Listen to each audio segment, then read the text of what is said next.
Ninguém sabe exatamente quando isso começou, mas todos concordam em uma coisa: quem tentou chamar nunca saiu ileso. Não era uma oração, não era um pedido, era um convite. E o problema de certos convites é que eles são aceitos. Durante séculos, esse ritual foi sussurrado em lugares fechados, longe da luz, longe de testemunhas. Não porque fosse desconhecido, mas porque quem conhecia tinha medo. Há registros que falam de pessoas que enlouqueceram, outras que adoeceram sem causa aparente, e algumas simplesmente desapareceram. O mais perturbador não é o que acontece durante o ritual, é o que começa depois, porque, ao contrário do que muitos pensam, o perigo não está em chamar, está em tentar parar. Hoje, esse ritual é tratado como lenda, como exagero, como coincidência. Mas se fosse apenas isso, por que tantos textos foram destruídos? Por que a igreja interveio? E por que até hoje ninguém se atreve a registrar o processo completo? Esta não é uma história sobre fé, nem sobre religião. É sobre algo que nunca deveria ter sido chamado. Em algum momento, esse ritual deixou de ser apenas um segredo. Ele começou a se repetir, em lugares diferentes, com resultados parecidos demais para serem ignorados.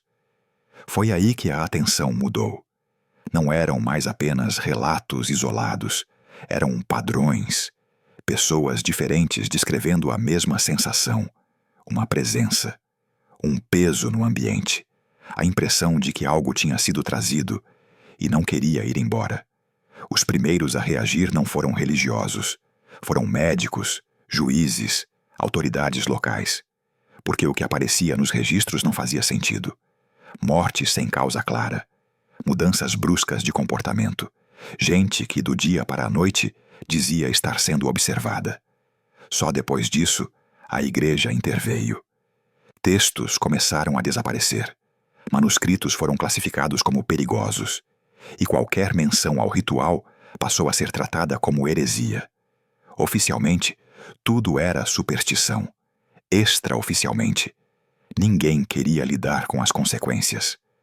O mais estranho é que o ritual nunca foi proibido por completo, apenas fragmentado, partes apagadas, passagens rasgadas, etapas removidas, como se alguém tivesse entendido que o verdadeiro risco não era o ritual inteiro, mas uma parte específica dele. Em todos os relatos, há um momento específico em que tudo muda. Não é o começo do ritual, nem o final. É um ponto intermediário. Aqueles que chegaram até ali descrevem a mesma coisa, a sensação de que algo respondeu, não com palavras, mas com presença. O ambiente ficava mais silencioso, o ar mais pesado, e muitos diziam ouvir algo que não vinha de fora, mas de dentro da própria cabeça.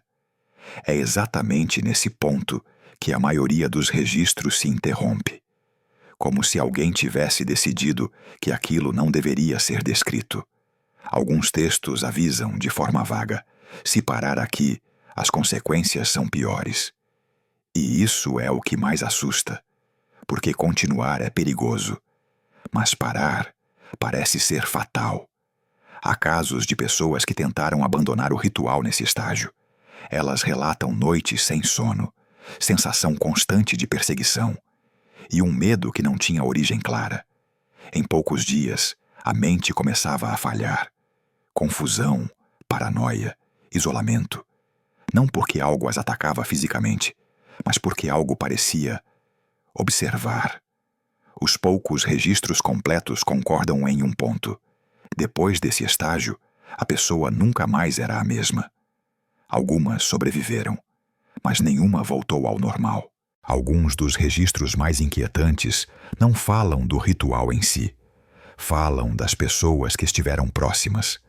Vizinhos, familiares, testemunhas indiretas. Um relatório do século XIX descreve um homem que passou a evitar qualquer tipo de espelho. Ele dizia que, ao se olhar, tinha a sensação de que algo olhava de volta. Em outro caso, uma mulher relatou que, após interromper o ritual, passou a ouvir passos dentro de casa, mesmo estando completamente sozinha. Médicos da época registraram sintomas parecidos: perda de noção do tempo, lapsos de memória e um medo constante sem causa aparente. Nenhum deles falava em possessão. Nenhum usava termos religiosos. Eles descreviam como um colapso gradual da mente. O detalhe mais estranho é que muitos desses relatos desaparecem logo após serem escritos. Alguns documentos terminam de forma abrupta. Outros têm páginas arrancadas, como se alguém tivesse chegado tarde demais ou cedo demais. O que sobreviveu desses textos tem algo em comum. Todos alertam para o mesmo erro: acreditar que é possível controlar aquilo que responde. Talvez seja por isso que hoje quase ninguém fale sobre esse ritual. Não porque ele seja falso, mas porque quem realmente pesquisou entendeu onde estava o limite. Há coisas que não atacam, não gritam, não se mostram. Elas apenas esperam uma resposta.